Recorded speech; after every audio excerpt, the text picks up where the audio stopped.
नमस्कार शेतकरी मित्रांनो, आज 15 ऑगस्ट आहे. आर्या नैसर्गिक शेतीमधील मी जीवामृत तयार करीत आहे. ते जीवामृतसाठी लागणार हे डाळीचे पीठ आहे 2 किलो. याच्यामध्ये हे 2 किलो गूळ आहे. हे शेण आहे 10 किलोचा अंदाजा. हे 20 लिटर गोमूत्र आहे, 10 लिटरच वापरायचं आहे. हे काळा बारदाना आहे, वरी लागतं. आणि हे टाके आहे, याच्यामध्ये 180 लिटर पाणी आहे.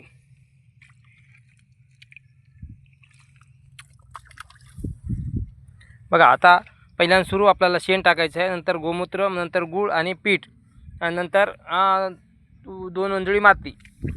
आणि हे हळद, नैसर्गिक शेतीमधील हळदीसाठी अतिशय उपयुक्त असं द्रावण आहे. आता तयार करत आहे.